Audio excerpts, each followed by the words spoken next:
একটি বছর পরে আবার ফিরে এলো মাহে রমজান। একটি বছর পরে আবার ফিরে এলো মাহে রমজান। মুমিনের হৃদয়ে পড়লো সারা, মুমিনের হৃদয়ে পড়লো সারা, উঠলো জেগে নতুন প্রাণ। একটি বছর পরে আবার ফিরে এলো মাহে রমজান। একটি বছর পরে আবার ফিরে এলো মাহে রমজান। আল্লাহ তাআলার তোরে রোজা পালন করো হে গুনাহগার, নিজের হাতে দিবেন তিনি সিয়াম সাধনার পুরস্কার।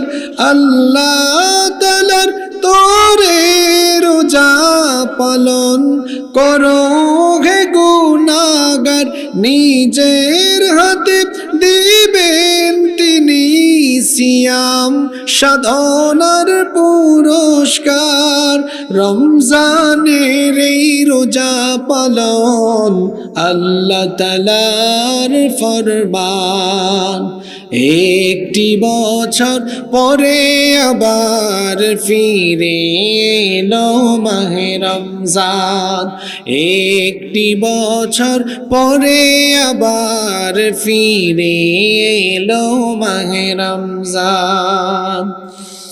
রমজানের মাসে প্রভু সত্য পথে গর্ব জীবন, বিপদ আপদ থাকবে না যে ঠিক মতো হয় যদি রোজা পালন।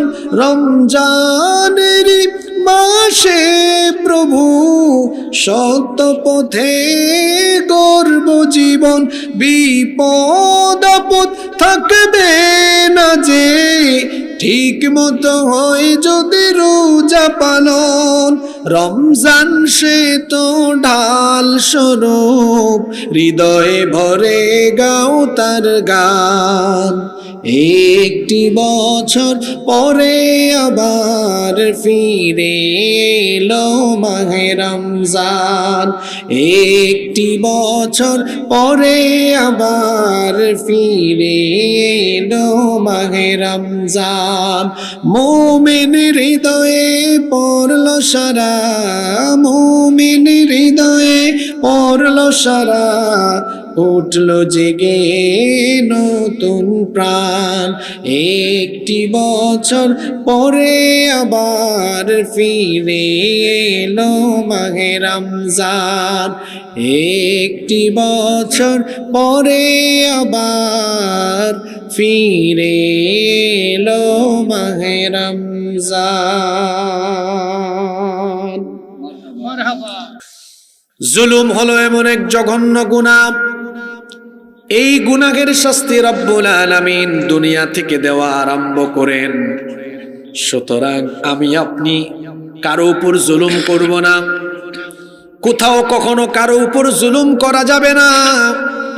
কারণ কে কার উপরে কতটুকু জুলুম করে সেটা দুনিয়ার সব মানুষ না জানলেও জালিমের জুলুমের খবর যার কাছে আছে, জোরে বলেন তিনি কে?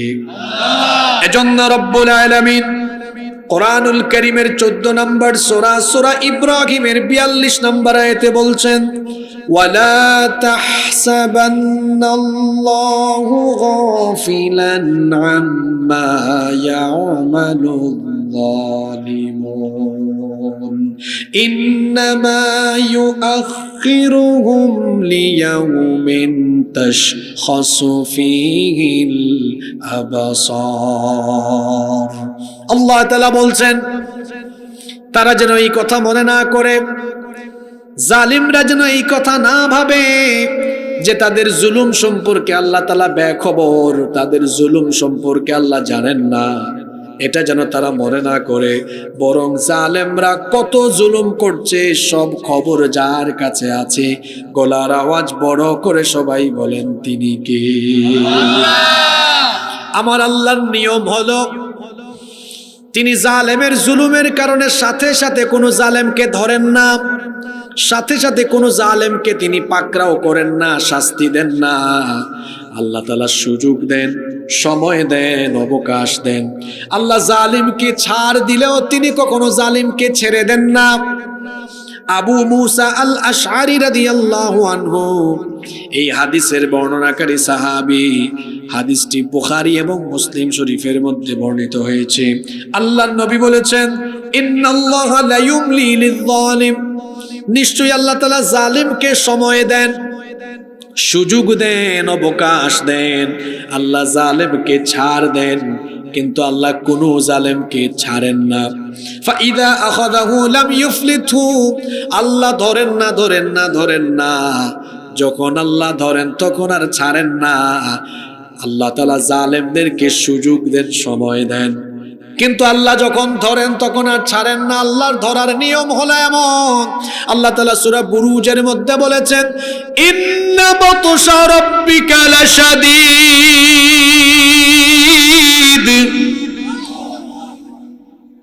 নিশ্চয়ই তোমার রবের ধরা বড় কঠিন, তোমার রবের পাকড়াও বড় কঠিন। দুনিয়া সৃষ্টির পর থেকে নিয়ে আজ পর্যন্ত আল্লাহ তাআলা কোন জালেমকে তার জুলুমের কারণে শাস্তি না দিয়ে আল্লাহ দুনিয়া থেকে বিদায় করেন নাই, বরং প্রত্যেকটি জালিম জনপদের জালিমদেরকে আল্লাহ ধরে ধরে শাস্তি দিয়েছেন। যেমন খেয়াল করুন, কোরআনে কারীমের 22 নম্বর সূরা সূরাতুল হজের 45 নম্বর আয়াতে আল্লাহ তাআলা বলছেন, ফাকাআইয়িম মিন ক্বরয়াতিন আহলাকনাহা ওয়া হিয়া যালিমাতুন ফাহিয়া খাওয়িয়াতুন আলা উরুশিহা ওয়া বিইরিম মুআত্তালাতিন ওয়া কসরিম মাশীদ। আল্লাহ তাআলা বলছেন, এমন বহু এলাকা আছে, এমন বহু জনপদ আছে, যেই জনপদের অধিবাসীরা ছিল জালিম।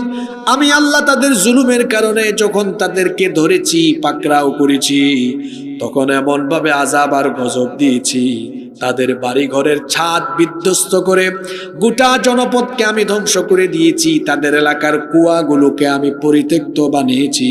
শুধু তাই নয়, আল্লাহ বলছেন ওয়া কসরিম মাশীদ, তাদের সুরম্য সুউচ্চ অট্টালিকাগুলো যেগুলো তারা সুন্দর করে বানিয়েছিল, সেগুলোকে আমি আল্লাহ গজব দিয়ে মাটির সাথে মিশায়া দেওয়ার ব্যবস্থা করেছি। আল্লাহু আকবার, আল্লাহু আকবার।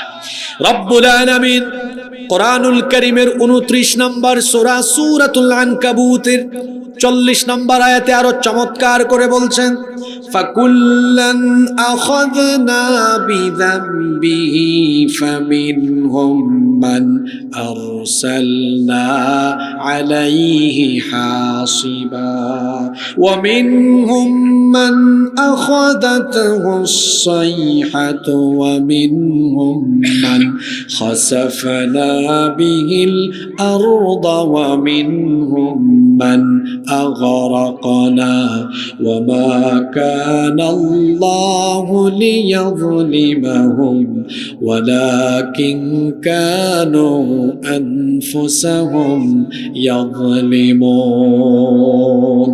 আল্লাহ তাআলা বলছেন, অতঃপর প্রত্যেককে আমি তাদের জুলুমের কারণে ধরেছি, পাকড়াও করেছি।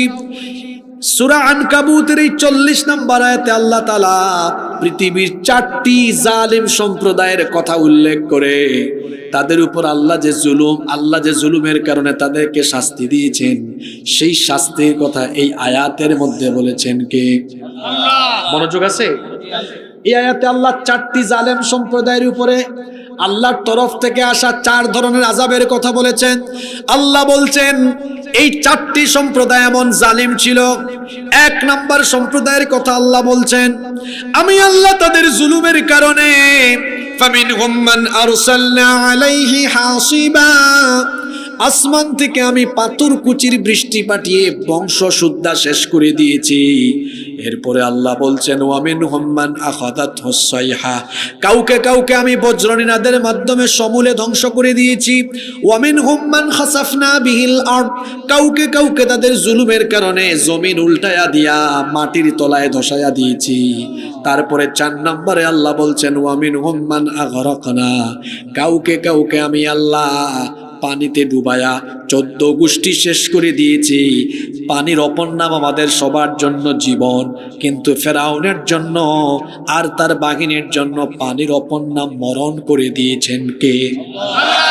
এই আয়াতে আল্লাহ তাআলা 4টি জালেম সম্প্রদায়ের উপরে আসা আল্লাহর 4 ধরনের গজবের কথা বললেন। এরপরে আল্লাহ বললেন আমি তাদের উপর জুলুম করি নাই, বরং তাদের জুলুমের কারণে এই আযাব দিয়েছেন কে? সেই আল্লাহ বলছেন খবরদার, সাবধান, জুলুম করার আগে সতর্ক হও, কারণ আমি আল্লাহ পৃথিবীতে কাউকে তাদের জুলুমের শাস্তি না দিয়ে মারি নাই। জুলুম হলো এমন জঘন্য গুনাহ, যেই গুনাহের শাস্তি আল্লাহ দুনিয়ায় দেন। আজকে ওয়াজের বিষয় আসমানের নিচে আর জমিনের উপরের টপিক, এই জন্য কথাগুলো সমাজের সাথে দেশের সাথে মিলবে। আপনি কি দেখেন না 15 বছর 16 বছর যারা দেশের আলেম ওলামার উপরে, দেশের নিরীহ জনগণের উপরে যারা জুলুম করেছে, আল্লাহ এদেরকে এত বছর ধরেন নাই। যখন আল্লাহ ধরেছেন তখন আর ছাড়েন নাই, তখন আল্লাহ বাড়ি ঘর এমনকি দেশ ছাড়া করে বেইজ্জত করে দিয়েছে। জুলুম এমনই হয়। আপনিও তো জুলুম করেছেন, বছরের পর বছর কত মানুষকে তার বাড়ি ঘরে আসতে দেন নাই, আপনজনের জানাজায় অংশগ্রহণ করতে দেন নাই, বাড়ি ছাড়া ঘর ছাড়া করে রেখেছেন, বহু মানুষকে বিনা অপরাধে জেলখানায় আয়না ঘরে বন্দী করে রেখেছেন, নিরপরাধ আলেমদেরকে জেলখানায় ঢুকিয়ে তাদের উপর নির্যাতন করেছেন, অন্ধকার প্রকোষ্ঠে আলেমদের, নিরীহ আলেমদের চোখের পানি আল্লাহর গজব হিসাবে তোমাদের উপরে এসেছে। এই জন্য আজ তোমাদের এমন অধঃপতন হয়েছে। কি জুলুম করে নাই বলেন এই জালিমের দল। এই মাহফিল যে করতে পেরেছেন, এই ধরনের মাহফিল আয়োজন করাও ছিল তাদের সময় চ্যালেঞ্জের ব্যাপার। মাহফিল করতে দেয় না, মাহফিল করতে দেয় না, এমনকি মানুষ তার স্বাধীন মতটুকু প্রকাশ করতে পারত না। কিছু হইলেই দেখেন না, আয়নার কারিগররা আয়নাঘর বানিয়েছে। কি বানিয়েছে? আয়নাঘর। এত জুলুম করেছে এরা, মানুষ তার মতটাও প্রকাশ করতে পারত না। আপনারা দেখেছেন জুলাই আগস্টে এরা কিভাবে আমার দেশের হাজার হাজার মা বাবার বুক খালি করে তাদের সন্তানদেরকে ঠান্ডা মাথায় পাখির মতো গুলি করে হত্যা করেছে। এই বিচার কিভাবে করবে আমি আসলে বুঝি না, কারণ এদেরকে ধরে ফাঁসিতে ঝুলালেও বিচারের হক আদায় হবে না। এদের ফাঁসি দিলে তো 2-4 মিনিট কষ্ট পাইয়া মরে গেল ইহসান হবে। আমার বিবেকে যেটা ধরে, এরা যেভাবে হাজার হাজার মানুষকে হত্যা করেছে, এখন হাজার হাজার বার তো ফাঁসি দেওয়া যাবে না, এই সুযোগ নাই।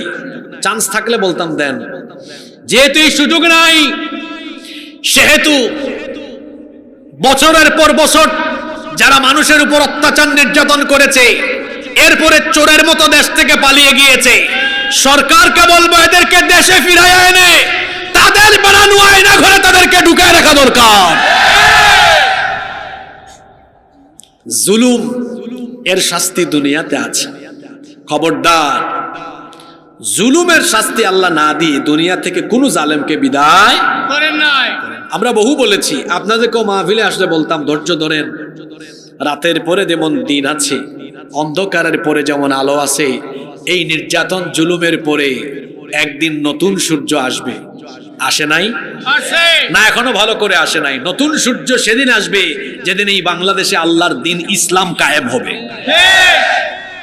এর আগে বাংলাদেশের মানুষ সুখ শান্তি স্বপ্ন দেখবে, কিন্তু প্রকৃত সুখ আর শান্তি পাবে না। শান্তি আছে ইসলামে, শান্তি আছে কোরআনে। আল্লাহ এই দেশকে কোরআনের জন্য, ইসলামের জন্য কবুল করে নেন। খবরদার মানুষের উপর জুলুম করবেন না, পিতামাতা হয়ে নিজের সন্তানের উপর জুলুম করবেন না, বড় ভাই প্রভাব খাটায়া বল খাটায়া ছোট ভাই বোনদের জায়গা জমি মেরে একাই খেয়ে ফেলে এমন জালিম বড় ভাই আছে না নাই? প্রতিবেশীর হক নষ্ট করবেন না। সমাজ বা রাষ্ট্রের গুরুত্বপূর্ণ কোনো দায়িত্ব পেলে জনগণের উপর জুলুম করবেন না।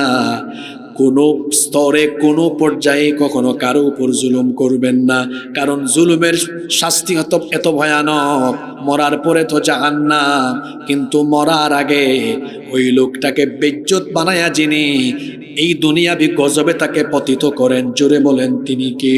আল্লাহ।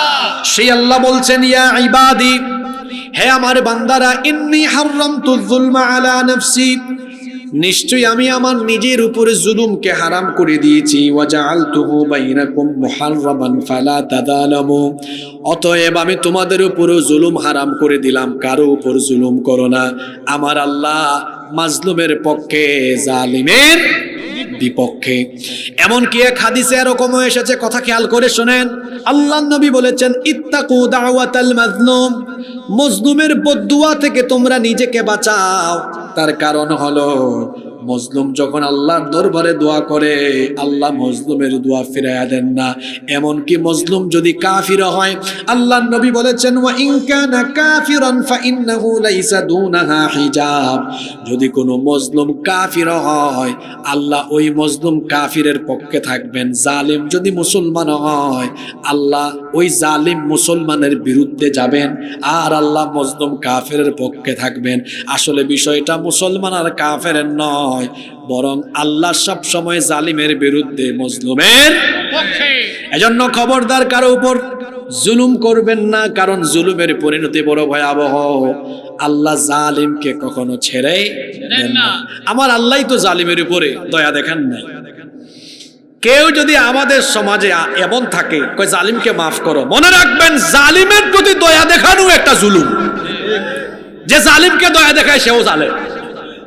সাপ, একটা সাপ ধরার পরে আপনি সাপটা এখানে ছেড়ে দেন তো, আপনি যে ধরছিলেন একটু আগে, সাপটা ছেড়ে দেন, তারপরে আপনারা কি করবে? আদর দিবে না ছোবল মারবে?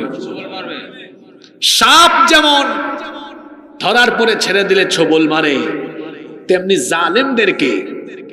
জালেমদেরকে দয়া দেখিয়ে সুযোগ দিলে জালেমও আবার জুলুম আরম্ভ করে।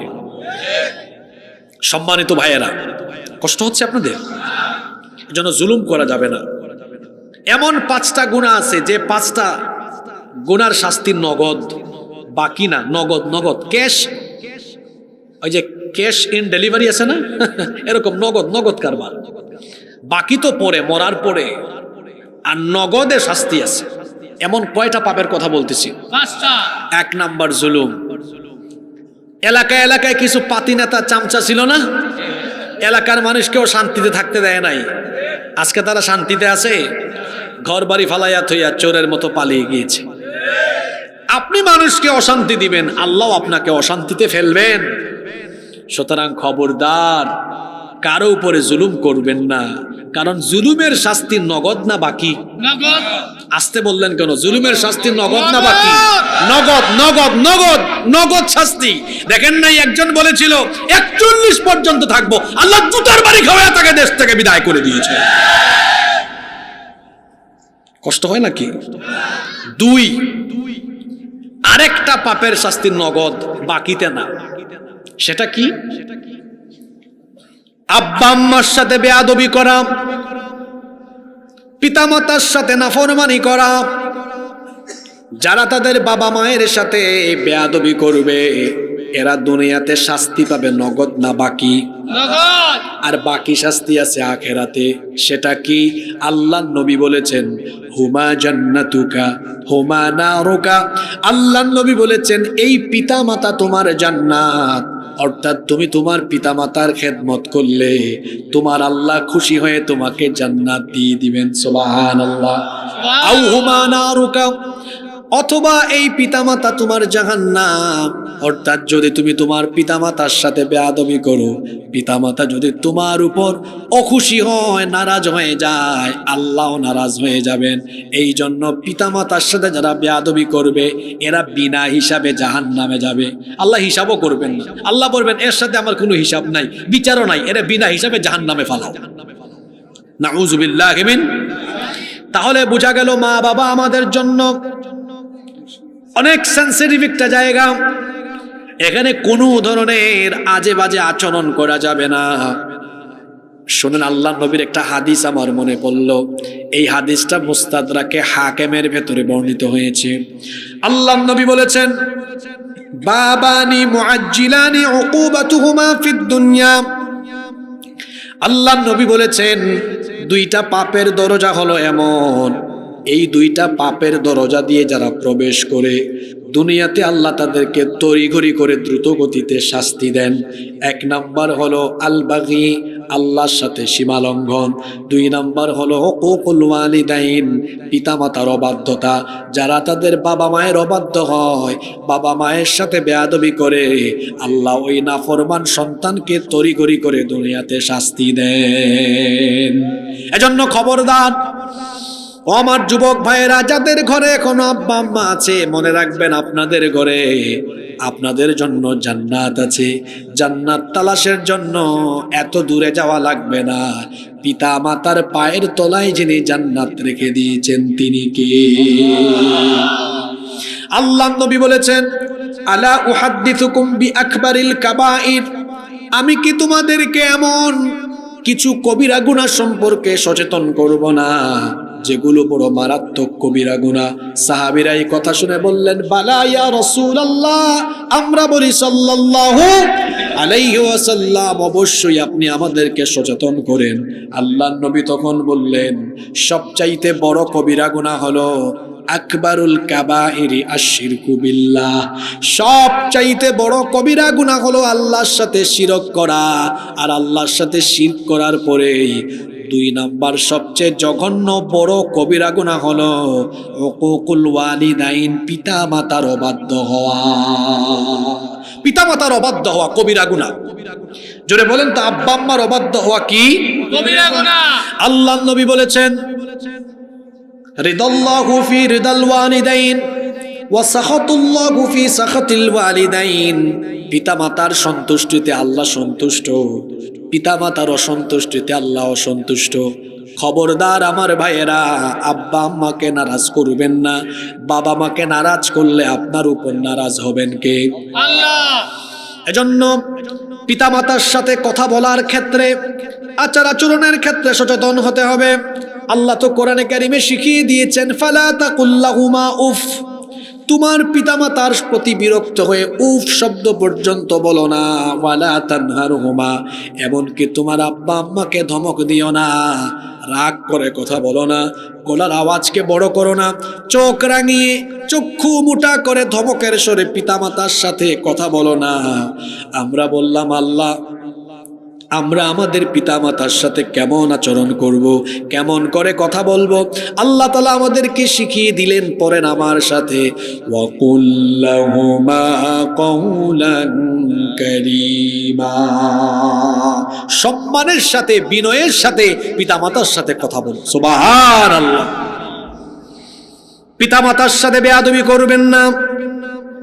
পিতামাতার সাথে বেয়াদবি করলে এই শাস্তি নগদে দুনিয়ায় আছে। যারা আব্বা আম্মাকে কষ্ট দেয়, এদের সম্পদে বরকত হবে না, রিজিকে বরকত হবে না, জীবনে উন্নতি করতে পারবে না, কপাল পোড়া, সারা জীবন অশান্তিতে থাকবে, দুঃখ কষ্টে আযাবে গজবে থাকবে। কারণ সুখ শান্তি দেওয়ার একমাত্র মালিক যিনি, তিনি কে? আল্লাহ। আপনি যদি আব্বা আম্মাকে কষ্ট দেন, আল্লাহ আপনার জীবনের সুখ শান্তি কেড়ে নেবেন। আর যদি আপনি তার বিপরীতে আব্বা আম্মার খেদমত করেন, আব্বা আম্মাকে খুশি করতে পারেন, আপনার জীবনটাকে বরকত দিয়ে যিনি ভরপুর করে দিবেন তিনি কে? এজন্য আল্লাহর নবী বলেছেন, মান সাররাহু আইয়াবসুতা লাহু ফি রিজকিহি আও ইয়ানসাআলাহু ফি আসারিহি ফালইয়াসিল রাহিমাহ ওয়া আ'যামুর রাহিমি আল ওয়ালিদান আকরাবুর রাহিমি আল ওয়ালিদান। আল্লাহর নবী বলেছেন, কেউ যদি তার রিজিকের মধ্যে, কেউ যদি তার হায়াতের মধ্যে বরকত বাড়াতে চায়, তার উচিত হলো তার পিতামাতার খেদমত করা। আব্বা আম্মার খেদমত করলে হায়াত তিনি বরকত বাড়িয়ে দেন, তিনি কে? একটা ঘটনা শোনেন। একবার এক ঘরে তিন ভাই ঘরোয়া মিটিংয়ে বসেছে। কয় ভাই? তিন ভাই। বড় ভাই ছোট দুই ভাইকে বলতেছে, দেখো আব্বা আম্মাকে আমরা 3 ভাই ভাগ করে করে খাওয়াই। আমি 10 দিন, মেজো ভাই তুমি 10 দিন, ছোট ভাই তুমি আরো 10 দিন, 3 10 30 দিন। এই কথা শুনে মেজো ভাই বলতেছে, বড় ভাই আমি আপনার সাথে একমত নই, চলেন আমরা এক কাজ করি, 10 দিন তো বড় কম সময় হয়, 1 মাস 1 মাস 1 মাস করে ভাগ করি, অথবা 4 মাস করে ভাগ করি, তাইলে বছরে পড়বে কয়বার? 1বার পড়বে। 3 4 12 না, 1বার পড়বে একজনের কাছে। 4 4 করে ভাগ করি, 4 মাস অথবা 1 মাস 1 মাস করে ভাগ করি। ব্যাককল আব্বা আম্মাকে ভাগ করে। আমাদেরকে ছোটবেলায় কি আমাদের বাবা মা ভাগ করেছেন? ভাগ করেন নাই। বড় 2 ভাই এই কথা বলল। ছোট ভাই বলতেছে বড় 2 ভাইকে, দেখেন বড় ভাই আপনারা দুইজনই আমার বড় ভাই, আমি ছোট ভাই হিসাবে আপনাদের কাছে একটা দাবি করি। তারা বললেন বলো। ছোট ভাই বলল আমার দাবিটা হলো আব্বা আম্মা দুইজনকে 10 দিন 10 দিন 1 মাস বা 4 মাস করে ভাগ করার দরকার নাই, আব্বা আম্মাকে সারা জীবনের জন্য আমার কাছে দিয়ে দেন। তো বড় 2 ভাই খুব চালাক।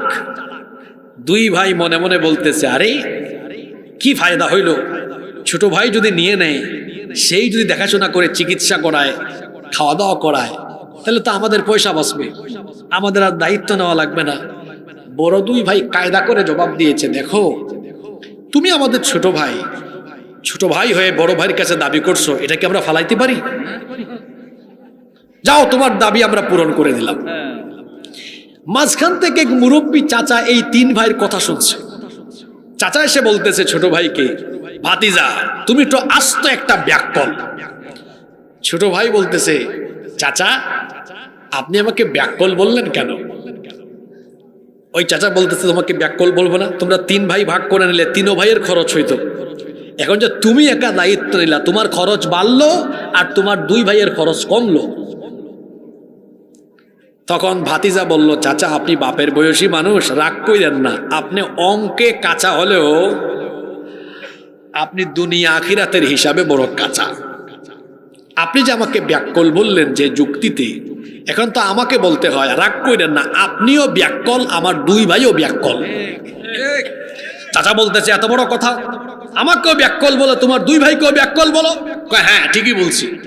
কেন ব্যাককল বলেছি শুনেন, আমার এই 2 ভাই এরা নির্বোধ, এরা বোকা, এরা যদি বুঝতো যে আব্বা আম্মার মধ্যে বরকত আছে, তারা আমার মতোই কথা বলতো। আমি আমার আব্বা আম্মার দায়িত্ব এই জন্য নিয়েছি, কারণ আমি যদি আমার আব্বা আম্মাকে খাওয়াই, আমার আব্বা আম্মাকে দেখাশোনা করি, অসুস্থ হলে চিকিৎসা করাই, আমি যদি আমার মা বাবাকে সন্তুষ্ট করি, আল্লাহ সন্তুষ্ট হবেন। আব্বা আম্মা যদি দোয়া নাও করেন, শুধু যদি তারা মনে মনে সন্তুষ্ট থাকেন, আল্লাহ খুশি হয়ে, আপনি বলছেন না আমার সম্পদ কমবে, পিতা মাতার খেদমত করলে আল্লাহ দুনিয়ার সব সম্পদকে আমার পায়ের তলে ফালাইয়া দিবেন। তাহলে পিতা মাতাকে যে ভাগ করে সে বুদ্ধিমান, না পিতা মাতার যে খেদমত করে সে বুদ্ধিমান? যে খেদমত করে সে বুদ্ধিমান। তাহলে এখানে যে আপনারা শত শত মানুষ আছেন, আপনারা বলেন আপনারা কি পিতা মাতাকে ভাগ করবেন না খেদমত করবেন? এমন বহু মানুষকে দেখেছি যারা আব্বা আম্মাকে ভাগ করেছে, আব্বা আম্মার সাথে বেয়াদবি করেছে, ভিক্ষা করে এখন জীবন চালায়, খাইতে পারে না, অশান্তি, বড় বড় রোগ। খবরদার, আপনি আপনার পিতামাতার সাথে বেয়াদবি করবেন, একদিন আপনিও বাবা হবেন। আপনি আপনার আব্বা আম্মাকে বড় গলায় কথা বলবেন, আপনার ছেলে মেয়ে একদিন আপনাকে ঘাট ধরে ঘর থেকে বের করে দিবে। ইতিহাস এমনই, যা করবেন তা ফিরে পাবেন। নিজের চোখে আল্লাহ আমাদেরকে দেখাইছে আপনাদের সামনে এগুলা বলার জন্য, এটা করবেন না। কিভাবে আব্বা আম্মাকে ভাগ করেন? আহারে আমাদের বাবা, আমাদের মা কি যে কষ্ট করেছেন আমাদের জন্য, এখন তো আপনার মনে পড়ে না। যারা বিবাহিত আছেন, বিবাহিত ভাইরা আমাদের সাথে একটু কথা বলেন তো। আবিয়াইতারা তো এটা বুঝবেও না, এখনো বউ নিয়ে ঘুমায় না। বিবাহিত ভাইরা একটু বলেন দেখি, যাদের বাচ্চা কাচ্চা হয়েছে 6 মাস 7 মাস 8 মাস বয়স, যখন রাতের বেলা বাচ্চাটা কান্না করে, তখন কি আপনারা ঘুমান না বাচ্চাকে কুলে নেন? জুড়ে বলেন। আপনি তো ঘুম থেকে উঠে আপনার বাচ্চাকে কুলে নিয়ে হাঁটাহাঁটি করেন, তারপরে ঘুমান। বিয়ে করার পরে নিজের বাচ্চার এই অবস্থা দেখে আপনার কি ছোটবেলার দৃশ্য মনে আসে না? এইভাবে রাতের বেলা আপনাকেও আপনার মা বাবা আগে ঘুম পাড়ায় তারপর তারা ঘুমিয়েছে। সেই পিতামাতাকে কিভাবে আপনি বড় গলায় কথা বলেন? আপনার মতো ডাকাত, আপনার মতো নাফরমান আসমানের নিচে জমিনের উপরে আর নাই। একটু অসুস্থ হইলে পরে বাবা শুনেছে কোম্পানিগঞ্জে ছিল, ব্রাহ্মণপাড়ায় ছিল, দেবিদ্বারে ছিল, শোনা মাত্রই সব কাজ ফালাইয়া থইয়া আপনার কাছে ছুটে এসেছে, মুখে তুলে তুলে খাবার খাইয়েছে, হাত ধরে ধরে স্কুলে নিয়ে গিয়েছে। আর মায়ের কথা কি বলবো, পৃথিবীতে মায়ের মতো মমতাময়ী দুনিয়ার দ্বিতীয় আরেকজন হতে পারে? এই যে রাত আপনারা 12টা 1টায় 2টা পর্যন্ত বাড়ির বাইরে থাকলে দেখবেন আপনার ভাই বোন এমনকি আপনার বউও মাঝে মাঝে ঘুমায় যাবে, খবর নিবে না। কিন্তু মা দেখবেন কিছুক্ষণ পরেই ফোন করবে আর বলবে, বাবা রে সবাই তো চলে আসছে, তুই এখনো আসলে না কেন? তোর জন্য ছটফট ছটফট করে মনটা, এখনো ঘুম লাগে না। কোথাও সফরে যাবেন দেখবেন কেউ টেনশন করে না, কিন্তু মা টেনশন করে, মা ঘুমায় না। বাড়ি গিয়ে গভীর রাতে দেখবেন সবাই ঘুমিয়ে আছে, কেবলমাত্র আপনার মা আপনার জন্য পাহারাদারের মতো বাড়ির দরজায় দাঁড়িয়ে আছে। মা মা এমনই হয়। মায়ের মতো ভালোবাসা কেউ আপনাকে দিতে পারবে? ঘুরে ঘুরে পৃথিবী দেখেছি, কত ভালোবাসা আমি পেয়েছি, তোমার সাথে নেই কারো তুলনা। মা ওগো মা, মা ওগো মা, মা ওগো মা, মা ওগো মা। অনেকেই বলেছে জীবন দিতেও পারে আমার তরে, স্বার্থের পিছু টানে সকলেই গিয়েছে দূরে। অনেকেই বলেছে জীবন দিতেও পারে আমার তরে, স্বার্থের পিছু টানে সকলেই গিয়েছে দূরে। আঘাত করলে প্রতিঘাত করেছে, আঘাত করলে প্রতিঘাত করেছে, তুমি তো দুঃখের স্পর্শ দিলে না। মা ওগো মা, মা ওগো মা। শত ঝড় জঞ্জায় আগলে রেখেছো মোরে বুকে, সারাটা জীবন ধরে পাহারা দিয়েছো চোখে চোখে। শত ঝড় জঞ্জায় আগলে রেখেছো মোরে বুকে, সারাটা জীবন ধরে পাহারা দিয়েছো চোখে চোখে। এতটাও সুখ হলে কত কেঁদেছো, এতটাও সুখ হলে কত কেঁদেছো, কত বেলা পেট ভরে খাওনি খানা। মা ওগো মা, মা ওগো মা, মা ওগো মা, মা ওগো মা। এ জীবন বিলিয়েও হবে না দুধের দাম শোধ, তোমাকে আঘাত করে যারা পশু যারা নির্বোধ। এ জীবন বিলিয়েও হবে না দুধের দাম শোধ। তোমাকে আঘাত করে যারা পশু যারা নির্বোধ, তোমার পায়ের নিচে জানি জান্নাত, তোমার পায়ের নিচে জানি জান্নাত। তুমি তো জীবনের সব সাধনা, মা ওগো মা, মা ওগো মা, মা ওগো মা, মা ওগো মা। 2010 সালের পরে আজকে 2025, 15 বছর পরে আমার এই গজলটার কথা আজকে মনে হয়েছে আপনাদের মাহফিলে। আমি 2010 সালে এটা মাকে নিয়ে, এই গানটা আমার লেখা না, সিলেটেরই কোনো এক শিল্পী এটা গেয়েছিলেন, আমার ভালো লাগছিল। এরপরে আমি এটা গাইছিলাম আমার মাদ্রাসায়। আজকে 15 বছর পরে এটা আমার মনে পড়লো এই কথার প্রসঙ্গে। এটা আমি কোনোদিন মাহফিলেও গাই নাই।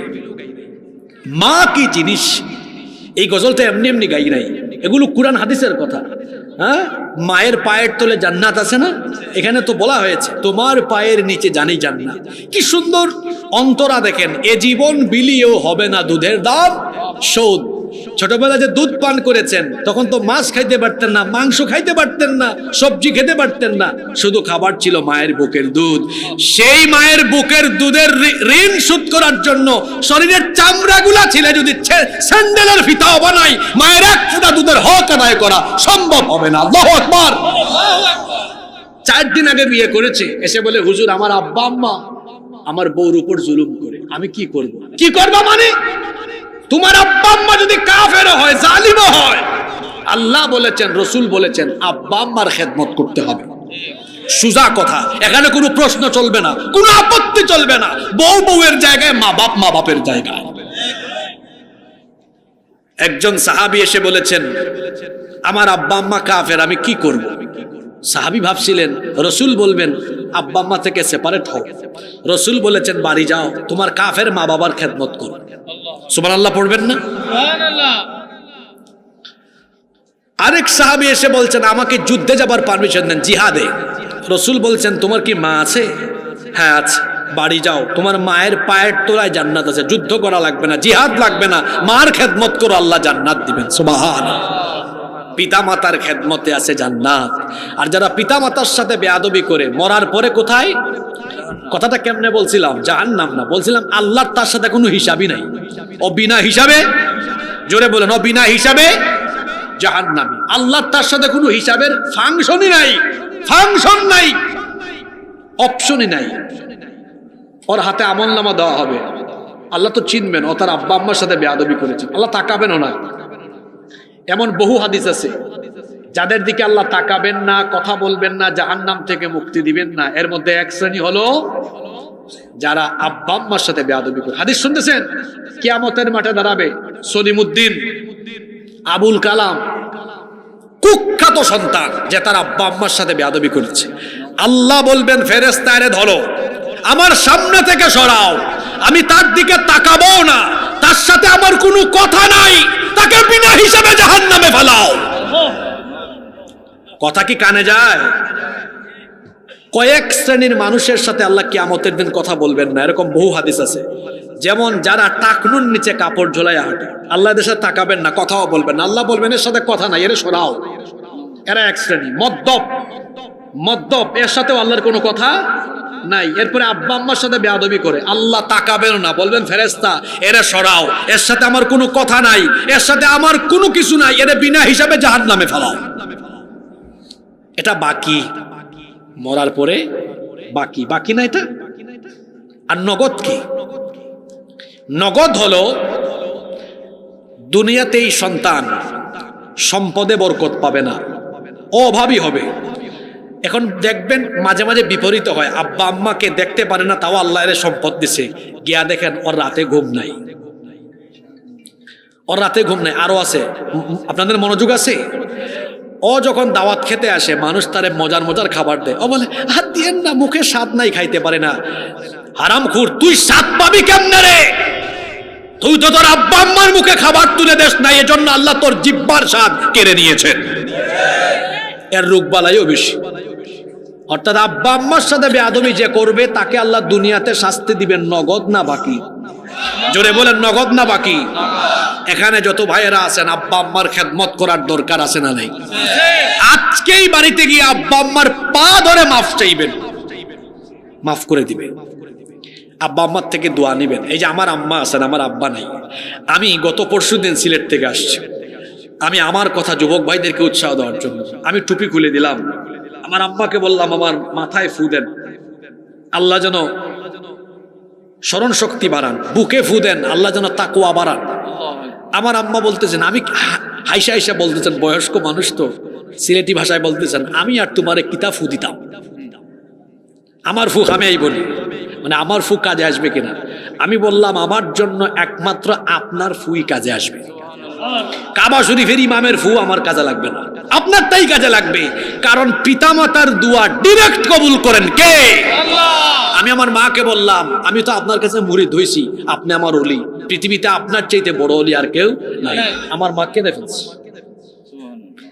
আমাদের যাদের আব্বা আম্মা আছে, আমাদের দোয়া চাওয়ার জায়গা আছে। এখানে যারা আব্বা আম্মা নাই, যাদের জিজ্ঞেস করেন, তাদের দিলটা কাঁদে, আহারে দোয়া নেওয়ার কোনো জায়গা নাই। আব্বা আম্মার থেকে প্রতিদিন দোয়া নিবেন। আমি এখনো আমার আম্মার কাছ থেকে পানি পড়া নেই, ফু নেই। মাঝে মাঝে আমার আম্মা হাসেন, আমি বলে হাসিয়েন না, এই ফুর মধ্যে আমার জন্য বরকত আছে।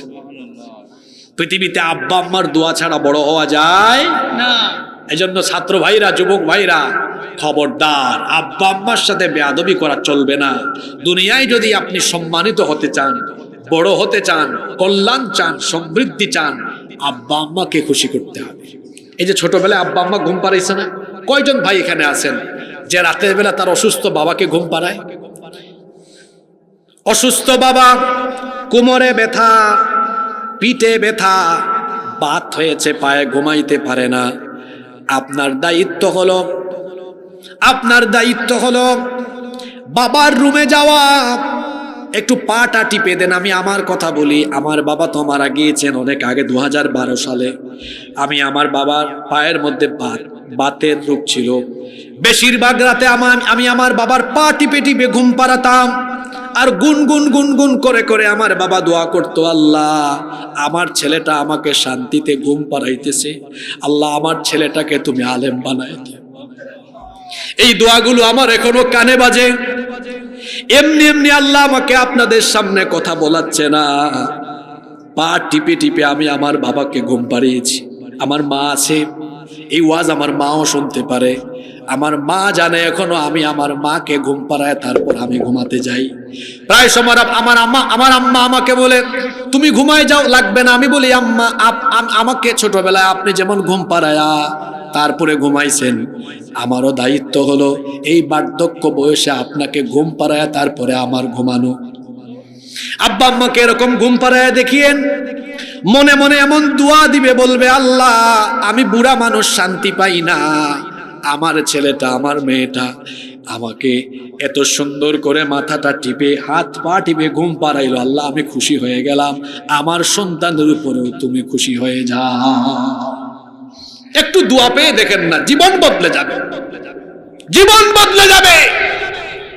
আব্বা আম্মার খেদমত করেন, পিতা মাতার খেদমতেই রয়েছে সম্মান, সমৃদ্ধি, সফলতা। সুবহানাল্লাহ। শীতের দিন তো চলেই গেল,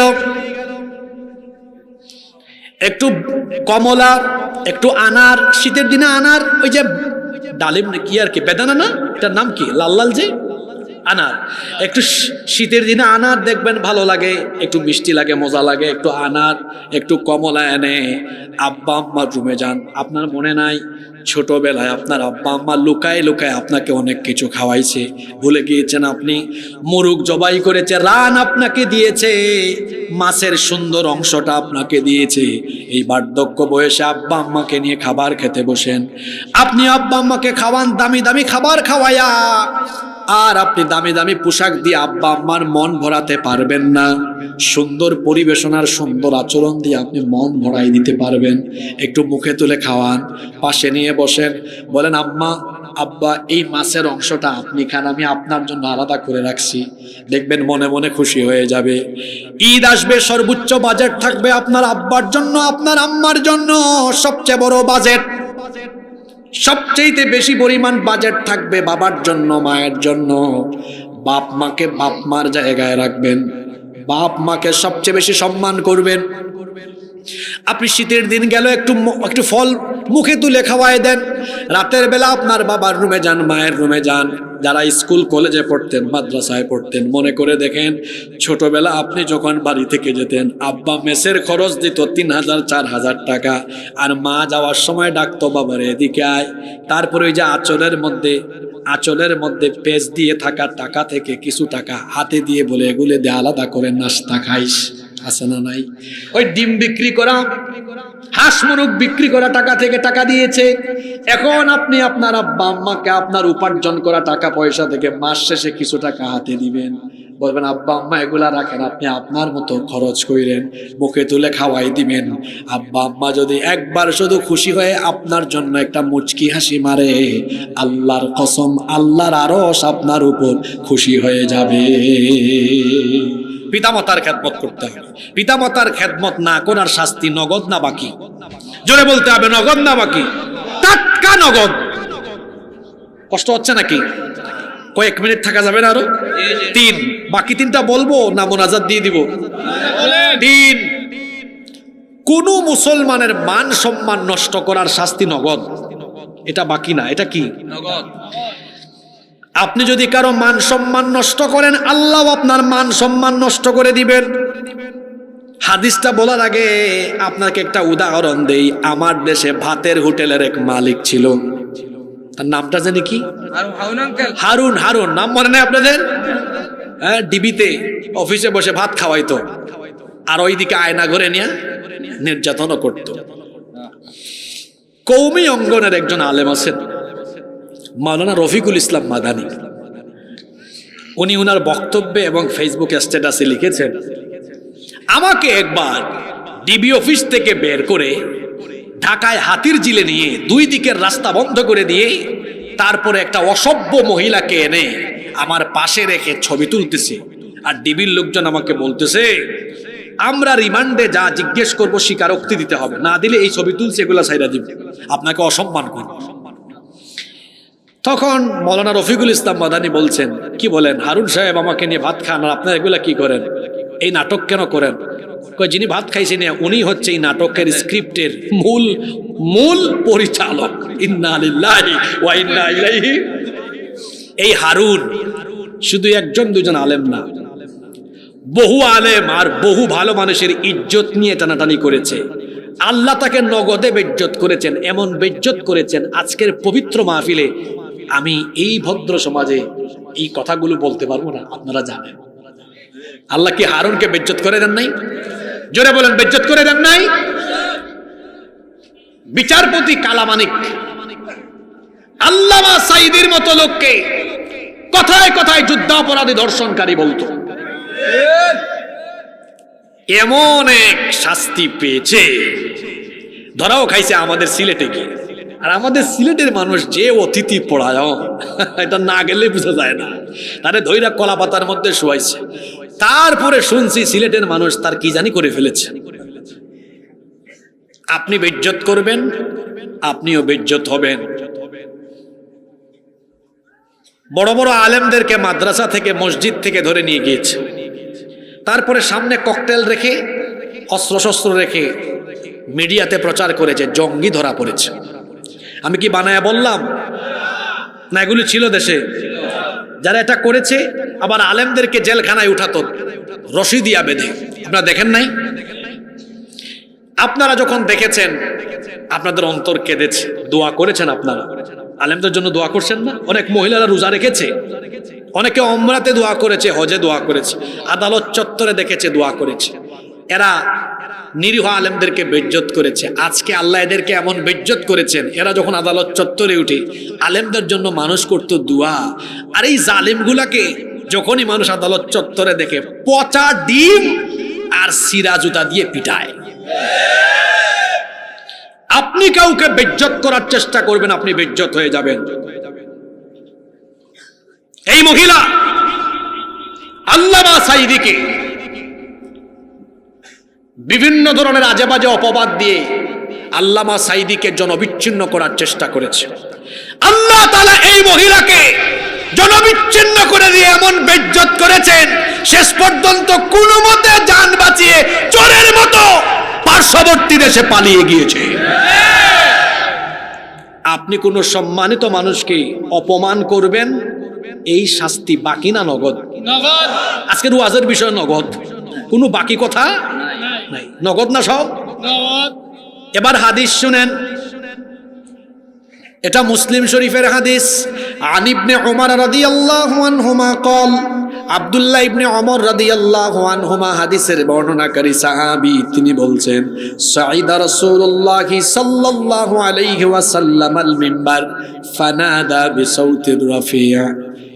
আল্লাহর নবী মিম্বরে আরোহণ করলেন। এদেরকে বলছি শোনো, লা তুযুল মুসলিমিন, মুসলমানদেরকে কষ্ট দিও না, ওয়ালা তুআইয়িরুহুম, কাউকে লজ্জা শরম দিও না, ওয়ালা তাত্তাবিউ আওরাতিহিম, কোন মানুষের গোপন বিষয়ে তালাশ করতে যেও না, ছিদ্রান্বেষণ করো না, কাউকে লজ্জা বা অপমান করার চেষ্টা করো না, কারো গোপন বিষয়ে দুস্তুটি মানুষের সামনে ফাঁস করে দিও না। তার কারণ হলো ফাইন্নাহু মান তাত্তাবা আওরাতা আখিহিল মুসলিম তাত্তাবা আল্লাহু আওরাতাহু ওয়া মান তাত্তাবা আল্লাহু আওরাতাহু ইয়াফদাহু ওয়ালাউ ফি জাওফি রাহলিহি। আল্লাহর নবী বলেছেন, যদি তুমি কোনো মুসলমান ভাইয়ের দোষ ত্রুটি মানুষের সামনে প্রকাশ করে দাও, আল্লাহ তোমার দোষ ত্রুটি জনসম্মুখে প্রকাশ করে দিয়ে এমন ভাবে আল্লাহ বেজ্জত করবেন। আর আল্লাহ যদি কাউকে বেজ্জত করার ব্যবস্থা নেন, উটের হাওদের মধ্যে লুকালেও সেই ব্যক্তি, তাকে কেউ বাঁচাতে পারবে না। এই হাদিস কি শিক্ষা দিল? আপনি কাউকে বেজ্জত করবেন, আপনাকে বেজ্জত করার দায়িত্ব নেবেন কে? আল্লাহ। আরো জোরে বলেন কে? আল্লাহ। এই গুণটা তো আমাদের মধ্যে নাই। আমার দেশে তো পার্লামেন্ট আছে দুই জায়গায়, একটা ঢাকায় ন্যাশনাল পার্লামেন্ট, আর আরেকটা হলো প্রত্যেক গ্রামে গ্রামে এলাকায় এলাকায় চায়ের ছোট ছোট টঙের দোকান। এখানে দোকানদার থাকে স্পিকারের ভূমিকায়, আর চা করেরা সাংসদের ভূমিকায়। কে কোন জায়গায় কোন দুস্তুটি করলো, বর্ণনা করলো, আল্লাহ বলেছেন এভাবে তুমি যদি তোমার ভাইয়ের দুস্তুটি বর্ণনা করে তাকে বেজ্জত করার চেষ্টা করো, আমি আল্লাহ তোমাকে বেজ্জত করার দায়িত্ব নিব। আর তার বিপরীতে কোনো মুসলমান যদি কোনো ভাইয়ের দুস্তুটি গোপন রেখে কারো ইজ্জত বাঁচায়, আল্লাহ বলেছেন কিয়ামতের দিন আমি তার দোষ ত্রুটি গোপন রেখে, গুনাহ গোপন রেখে আমি তাকে জান্নাতে ঢোকায় দেব। কিয়ামতের দিন আল্লাহ বলবেন, এই বান্দা এদিকে আসো, তোমার বাড়ি না হুড়ার পাড়ে, তোমার তো এমন এক খাসলত ছিল, তুমি মানুষের দোষ ত্রুটি জানলেও একাকী সংশোধনে দিতে, লোকচক্ষুর সামনে তুমি তাকে বেজ্জত করতে না। এত ভালো গুণ তোমার। আজকে তোমার হাতে আমলনামা আছে না, এখানে তোমারও অনেক গুণ আছে। আমি আল্লাহ এগুলো গোপন রাখবো, লুকায় রাখবো, কাউরে বলবো না, দৌড়াই আমার জান্নাতে চলে যাও। সুবহানাল্লাহ। তাহলে এই গুণে আমরা গুণান্বিত হতে পারবো তো? জুড়ে বলি ইনশাআল্লাহ। আর যদি মানুষকে বেজ্জত করেন, তার শাস্তি বাকি না নগদ? কষ্ট হচ্ছে আপনাদের? আর দুইটা পয়েন্ট শেষ করে দিব। নাম্বার 4, 4 নম্বর, যুবকদের ওয়াজ আসছে এখন। যুবকরা রেডি? জিনা বেবিচারের শাস্তি নগদ, এটা বাকি না। বেবিচারে লিপ্ত হওয়ার উপাদান এখন আমাদের সমাজে বেশি, বিশেষ করে বেবিচারে লিপ্ত হওয়ার আকর্ষণীয় এই উপাদান মোবাইল তো প্রত্যেকের হাতে হাতে আছে না নাই? রাত 3টা 4টা পর্যন্ত মোবাইল আর ইন্টারনেটের অপব্যবহার করে চোখের জিনা, কানের জিনা, জবানের জিনায় লিপ্ত হয়ে জিনার সাগরে ডুব দিয়ে চরিত্র নষ্ট করতে করতে অধপতনের অতল তলদেশে চলে গিয়েছে। ও আমার যুবক ভাইয়েরা, খবরদার, জিনা বেবিচারে লিপ্ত হবেন না, বিবাহ বহির্ভূত হারাম কোনো রিলেশন করবেন না, গার্লফ্রেন্ড বানাইয়া তারপরে রাতের বেলা তার সাথে চেটিং আর দিনের বেলা ডেটিং করার চিন্তা করবেন না। এই শাস্তি নগদে পাওয়া যায়। আল্লাহর নবী বলেছেন, ইদা জানার রাজুলু খরাজা মিনহুল ঈমান, যখন কোনো ব্যক্তি জিনা বেবিচারে লিপ্ত হয় তার অন্তর থেকে ঈমান বের হয়ে যায়। কানা আলাইহি কাযুল্লাহ, তার ঈমান তখন এই শামিয়ানা বা আকাশের মেঘের খণ্ডের মতো মাথার উপরে ভাসতে থাকে। যখন কোনো ব্যক্তি বেবিচারে লিপ্ত হয় তার অন্তর থেকে ঈমান বের হয়ে মাথার উপরে ভাসতে থাকে, তার মানে বেবিচারে লিপ্ত ব্যক্তির ভেতরে ঈমান থাকে না। যার মধ্যে ঈমান থাকে না সে ঈমানদার না বেঈমান। তার মানে বেবিচারে লিপ্ত ব্যক্তি বেঈমান। আল্লাহর রাসূল বলেছেন যদি সে জীবদ্দশায় তওবা করতে পারে তাহলে আল্লাহ তার ঈমানটাকে দয়া করে আবার কলবে ঢুকায় দেন। কিন্তু সে যদি বেবিচারে লিপ্ত অবস্থায় মারা যায় তো বেঈমান হয়ে মরল। মরার পরে আপনার হাসর হবে তার সাথে। দুনিয়াতে আপনি যার অনুসারী ছিলেন কিংবা যেমন চলতেন হাসরটাও হবে তেমন। এজন্য আল্লাহর নবীর হাদিস, নবীজি বলেছেন ইউবাসু কুল্লু আবদিন আলা মা মাতা আলাইহি, মানুষ যে অবস্থায় মরবে ওই অবস্থায় হাসরে উঠবে। এখন আপনি যদি বেবিচারে লিপ্ত থেকে আপনি যদি বেঈমান হয়ে মরেন, হাসর হবে রসুলের সাথে না বেঈমানের সাথে? আরো জোরে বলেন কার সাথে? ও আমার কলিজার টুকরা স্কুল কলেজ ইউনিভার্সিটির ছাত্র এবং যুবক তরুণ ভাইয়েরা, এই যে রাতের বেলা জিনার সাগরে ডুবে থেকে আপনি যে ঘুমায়া যান না পাক শরীরে, এই ঘুমের মধ্যে আপনার মরণ হয়ে যেতে পারে কি পারে না? একটু কি দিলের মধ্যে কবরের ভয় জাগে না? একটু কি দিলের মধ্যে আল্লাহর ভয় জাগে না? এই অবস্থায় যদি আমার আপনার মরণ হয়ে যায়, বেঈমান হয়ে আমি দুনিয়া থেকে চলে গেলাম, বেঈমানের সাথে আমার হাসর হবে। আর যদি আমি আপনি আল্লাহর ভয়ে জিনা বেবিচার থেকে নিজেকে বাঁচাতে পারি, আল্লাহর রাসূল আপনাদেরকে বলেছেন ইয়া শাবাব আল ইসলাম, হে ইসলামের যুবকেরা, গদ্দু আবসারুকুম ওয়াহফাদু ফুরুজাকুম, চোখের হেফাজত করো, লজ্জাস্থানের হেফাজত করো। আল্লাহর নবী বলেছেন মাইয়াদমাল্লি মা বাইনা লাহিয়াইহি ওয়া রিজলাইহি আদমানু লাহুল জান্নাহ, যে তার জিহবা এবং লজ্জাস্থানের হেফাজত করবে, চরিত্র যারা ঠিক রাখবে, হারাম রিলেশন না করে যারা চরিত্রবান হবে, আমি রাসূল কাল কিয়ামতের দিন তাদের জন্য জান্নাতের জিম্মাদার হয়ে যাব। যুবক ভাইয়েরা, যুবক ভাইয়েরা, আমরা কি রাসূলের সাথে জান্নাতে থাকতে চাই না? জোরে বলেন চাই কি চাই না? তাহলে জিনা বেবিচার ছেড়ে দিতে হবে। পারবো না ইনশাআল্লাহ? অন্তরে থাকবে কার ভয়? যাদের হৃদয়ে আছে আল্লাহর ভয়, তারা কবু পথ ভুলে যায় না। আল্লাহর প্রেম ছাড়া এই দুনিয়ায় কারো কাছে কোনো কিছু চায় না, কারো কাছে কোনো কিছু চায় না। রাতের বেলা গার্লফ্রেন্ডের সাথে কথা বলবেন, রাত কাটাবেন কেমনে?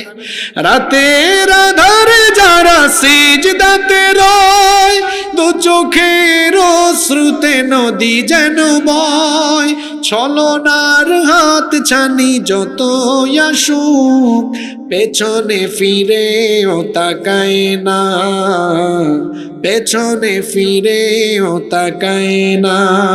যাদের হৃদয়ে আছে আল্লাহর ভয়, তারা কবু পথ ভুলে যায় না।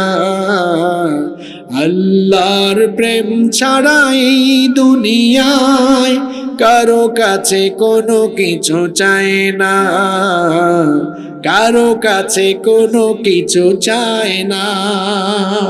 আল্লাহু আকবার। জিনা বেবিচারের শাস্তি নগদ। দেখেন নাই গাল তাল ভাঙ্গা, গালের মাংস হাড্ডির চিপার ভিতরে ঢুকে গেছে, তার পুরা চেহারায় বিচি উঠে গেছে, তার চিপায় চাপায় যৌবন নষ্ট হয়তো দিনের বেলা জিমেন্না মুরগির মতো হাঁটে লাগে, এখন পড়ে যাবে। এই অবস্থা হলো কেন তোমার 18, 20, 22, 24 বছর বয়সে? কারণ তুমি জিনা বেবিচারের সাগরে ডুব দিয়ে চিপায় চাপায় তোমার যৌবন নষ্ট করেছো। মাইগ্রেনের সমস্যা, ব্রেইনের সমস্যা, শারীরিক নানাবিধ সমস্যায় ভুগতে হবে বেবিচারে লিপ্ত হলে। এটার শাস্তি নগদ। বেবিচারের শাস্তি কি? এই জন্য এই বেবিচার থেকে আমাদেরকে বেঁচে থাকতে হবে। আল্লাহ সবাইকে হেফাজত করেন। অনেক কষ্ট দিয়ে ফেলছি আপনাকে, মোনাজাত না করে যাব না আমরা ইনশাআল্লাহ। 5 এটা বলার আগে বাকি 4টা মনে রাখছেন কিনা দেখি। আজকে আলোচনার বিষয় কি? যে 5টি পাপের শাস্তি বাকি না নগদ। 1 নাম্বার কি বলছিলাম? জুলুম। 2 নাম্বার পিতামাতার সাথে অবাধ্যতা করা। 3 নাম্বার বলে গেলেন, হ্যাঁ এত গুরুত্বপূর্ণ কথা বলে গেলেন, কোন মুসলমানের মান সম্মান নষ্ট করা। 4 নাম্বার জিনা ব্যভিচারে লিপ্ত হওয়া। আরেকটা বাকি আছে না, এটা জরুরি কথা, এজন্য আমি এটা শেষে রাখছি, মনোযোগ থাকবে তো। 5 নাম্বার অন্যায় পথে, অবৈধ পথে, হারাম পথে উপার্জন করে হারাম খাওয়া। হারাম ঘুরের শাস্তিও নগদ না বাকি? দেখেন নাই গোটা বাংলাদেশে হারাম ঘুরের দলেদের পরিণতি কি হয়েছে? যারা হারাম ভাবে পয়সা কামাইয়া সম্পদের পাহাড় গড়েছে, চোর চামারের দল উপভোগ করতে পারে নাই, সব ফেলে চোরের মতো পালিয়ে গিয়েছে। উপভোগ করতে পারবেন না, হারাম উপভোগ করা যায় না, হালাল অল্পতেও বরকত আছে। খবরদার, হারাম পথে কোনো উপার্জন করা যাবে না। আল্লাহর নবী বলেছেন, ইন্না হাদাল মালা খাদিরাতুন হুলওয়াহ, নিশ্চয়ই এই মাল সম্পদ হলো সুমিষ্ট, চাকচিক্যময়, এগুলো দুনিয়ার মোহ। আল্লাহর নবী বলেছেন, ফামান আখাযাহু বিহাক্কিহি ওয়া ওয়াদাহু ফি হাক্কিহি ফানি'মাল মাউনাতু হুয়া, যে ব্যক্তি বৈধ পথে এই ধন সম্পদ উপার্জন করে বৈধ পথে ব্যয় করবে, আল্লাহ তার সম্পদের মধ্যে বরকত দিয়ে দিবেন। সুবহানাল্লাহ। আল্লাহর নবী এরপরে বললেন, ওয়ামান আখাযাহু বিগাইরি হাক্কিহি কানা কাল্লাযী ইয়াকুলু ওয়া লা ইয়াশবা। আল্লাহর নবী বলেছেন, আর যে ব্যক্তি অন্যায় পথে তা অবৈধ পথে তা উপার্জন করে, তার উপমা, তার উদাহরণ হলো ওই ব্যক্তির মতো যে ব্যক্তি খাবার খায় কিন্তু পরিতৃপ্ত হয় না, পেট ভরে। কি সুন্দর উপমা, চিন্তা করেছেন? হারামখোরদের উপমা হলো এরা খায় পেট ভরে না। যেন দেখেন না হারামখোরের দল, তার কুমিল্লা ব্রাহ্মণপাড়ায় বাড়ি করছে এই হারামখোর, এরপরেও হারাম খাওয়া ছাড়ে না। কুমিল্লা আরেকটা হয়েছে, হারামখোর হারাম খাওয়া ছাড়ে না। কই ঢাকায় যদি আরেকটা হইতো, ঢাকায় হয়েছে, তাও হারাম খাওয়া ছাড়ে না। কই এখন যদি কানাডার বেগমপাড়ায় হইতো, হয়েছে, তাও হারাম খাওয়া ছাড়ে না। এরপরে দেখা যায় আমেরিকান নিউ ইয়র্কে বানিয়েছে, তারপরেও হারাম খাওয়া ছাড়ে না। আসলে হারামখোর হারাম খাওয়া ছাড়বে কেমনে? সে তো আর অভাবের চোর না, সে হলো স্বভাবের চোর। আমার দেশে চোর হলো 2 জাত। জোরে বলেন, কয় জাত? 2 জাত। একটা হলো অভাবের, আর একটা হলো স্বভাবের। এই হুরার পারে একজনের বাড়ি, তার বউ তারে বলতেছে, ওগো শুনছো, ঘরে তো 2-3 দিন ধরে খাবার নাই। এখন যাচ্ছে রাস্তা দিয়া, হঠাৎ করে দেখে রাস্তার পাশে ফুলকপির ক্ষেত, আলুর ক্ষেত। ডানে বামে তাকায় দেখছে কেউ নাই, নেমে কয়েকটা ফুলকপি আর কিছু আলো লঙ্গির চিপার ভিতরে ঢুকায় মারছে দৌড়। এটা অভাবের চোর না স্বভাবের চোর? অভাব, অভাব আছে ঘরে। এসপি, ডিসি, সচিব আরো বড় বড় দায়িত্ব পালন করে। সরকার তাকে মাস শেষে বেতন দেয়, 2 ঈদে বেতন ভাতা দেয়, বোনাস দেয়, বৈশাখ মাসেও বোনাস দেয়। থাকার জন্য কোয়ার্টার দিয়েছে, বাসা দিয়েছে, চলার জন্য গাড়িও দিয়েছে। এরপরেও দেখবেন তার কাছে গেলে নিচে দিয়ে হাত ঢুকায় টেবিলের, কয় এদিকে কিছু দিয়া যান। ফাইল নিয়ে গেলে পরে বলে স্পিড মানি ছাড়েন, কাজটা স্পিডে হবে। কলমের খোঁচায় চুরি করে, দুর্নীতি করে। এই চোরের কাছে গেলে টাকা ছাড়া কোনো কাজ হয় না। আপনারা বলেন তো, তার কি অভাব আছে? তাকে তো সরকার বাড়িও দিল, গাড়িও দিল, বেতন দিল, ভাতা দিল, এরপর এটা চুরি ছাড়ে না কেন? এটা অভাবের চোর না স্বভাবের চোর? আমার দেশে অভাবের চোর বেশি না স্বভাবের চোর বেশি? বিশ্বাস করেন ব্রাহ্মণপাড়ার মানুষ, চান্দলার মানুষ, আমার দেশে রাষ্ট্রীয় দায়িত্বে থাকা এই চেয়ারগুলোতে স্বভাবের চোরদেরকে সরাইয়া দিয়া যতদিন পর্যন্ত কুরআনওয়ালাদেরকে বসানো না যাবে, ততদিন পর্যন্ত বাংলাদেশে পরিবর্তন আসবে না। পরিবর্তনের জন্য শুধু ওয়াজ মাহফিল, এখানে কোরআন রেখে কোরআন দিয়ে ওয়াজ করা, মসজিদের মিম্বরে কোরআন দিয়ে ওয়াজ করা আর মাদ্রাসায় কোরআন পড়ানো যথেষ্ট নয়। বরং যেই কোরআন থাকবে মসজিদ, মাদ্রাসা আর ওয়াজের মঞ্চে, সেই কোরআন থাকবে বাংলাদেশের পার্লামেন্ট, বঙ্গভবন আর গণভবনে।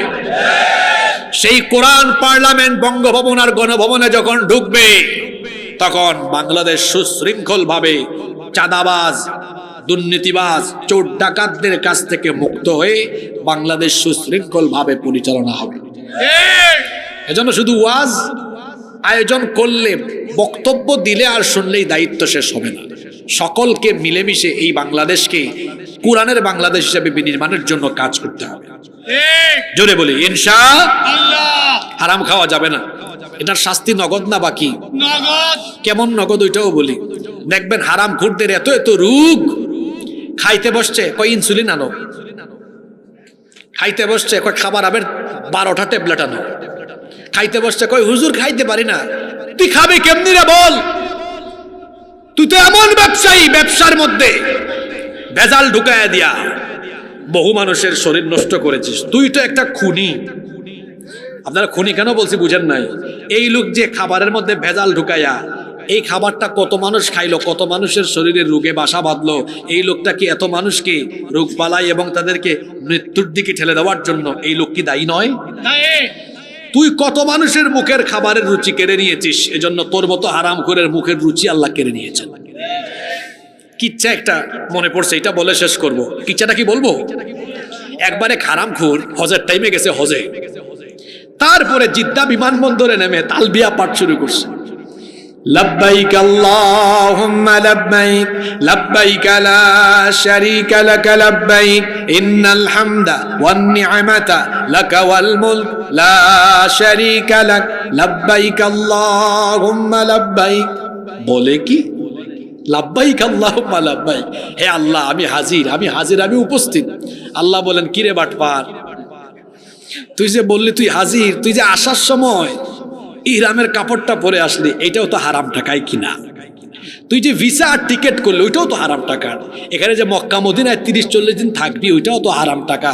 এমনকি যে শরীরটা নিয়ে আসলি হারাম খায়া খায়া, এই শরীরের গোশত, হাড্ডি, রক্ত, মাংস সব তো হারামই নিয়ে আসলি।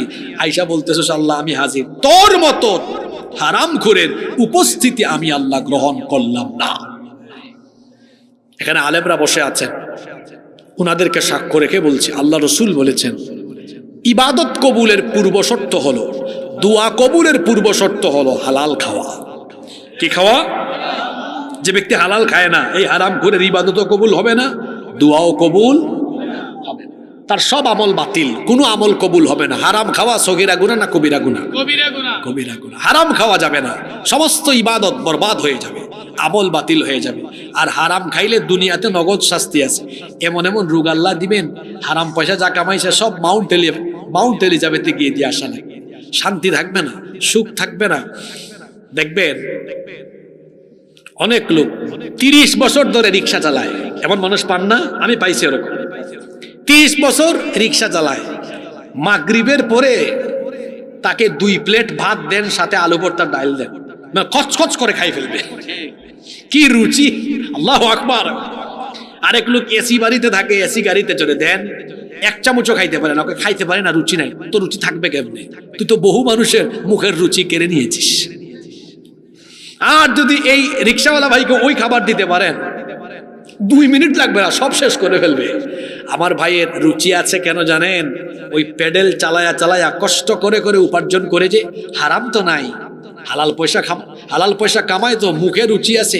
খায়া যখন ঘুমায় 2 মিনিট যায় না নাক ডাকায়। আর ওই হারামখোর রাত 2টা 3টা 4টা বাজতে হয়, একবার বিছানা, নরম বিছানা, একবার উঠে একবার হাঁটাহাঁটি করে। সকালবেলা হুজুরের সাথে দেখা হয়েছে, কই হুজুর কি যে হইলো, রাতে ঘুম আসে না। তোর ঘুম আসবে কেমনে? তুই তো খাস কি? জোরে বলেন, খায় কি? হারামখোরের ঘুম আল্লাহ কেড়ে নিবেন, হারামখোরের মুখের রুচি আল্লাহ কেড়ে নিবেন। মুখের রুচি, সুবহানাল্লাহ, এটা কিন্তু বিরাট একটা জিনিস, তাই না? মুখের রুচি থাকলে যে কোনো জিনিস কি লাগে, মজা লাগে, স্বাদ পাওয়া যায়। আপনি ভাতের স্বাদ একরকম পাবেন, রুটির স্বাদ একরকম পাবেন, পাখির গোশতের স্বাদ একরকম পাবেন, মাছের স্বাদ একরকম, সবজির স্বাদ আরেক। রুচি না থাকলে সবকিছুই লাগবে একটু কসকসা, কোনো স্বাদ নাই, ঠিক না? মুখের রুচিও আল্লাহর নেয়ামত। হারামখোরদের মুখের রুচি আল্লাহ কেড়ে নিবেন, শরীরে রোগবালাই চলে আসবে, অশান্তি চলে আসবে, তার ঘুম থাকবে না, অর্থাৎ জীবনটাকে অশান্তি দিয়ে ভরে দিবেন কে? তাইলে আজকে কয়টা পাপের কথা বললাম? এই 5টা পাপের শাস্তি বাকি না নগদ? 1, আপনারা বলবেন 1, সবাই বলেন 2, আব্বা আম্মার খেদমত, আব্বা আম্মা ভক্ত হবেন, আব্বা আম্মা আমাদের পীর, আব্বা আম্মা আমাদের পীর। 3, কোন মুসলমানের মান সম্মান নষ্ট করা। 4, জিনা বেবিচারে ধারে কাছেও যাওয়া, ওয়ালা তাকরাবুজ জিনা, আল্লাহ বলেছেন জিনার নিকটবর্তীও হয় না। 5, হারাম খাওয়া যাবে। আল্লাহ তাআলা এই 5টা পাপ থেকে আমাদেরকে বাঁচায় রাখেন। আপনারা খুব ভদ্র মানুষ, যেভাবে নীরবে বসে বসে শুনলেন, আমি আপনাদের প্রতি কৃতজ্ঞ। আমি আপনাদের দোয়া চাই, আপনারাও দোয়া চেয়েছেন আমার কাছে, বিশেষ করে মাওলানা রফিকুল ইসলাম ভুইয়া ভাই, তিনি আপনাদের দোয়া চেয়েছেন। তিনি অসুস্থ এবং আমাদের সম্মানিত সভাপতি সাহেব তিনি অসুস্থ, তিনি যে আসছেন এটাই বেশি, উনিও দোয়া চেয়েছেন। আপনাদের জন্য আমি দোয়া করব, সবার জন্য দোয়া হবে ইনশাআল্লাহ, কেউ দাঁড়াবেন না।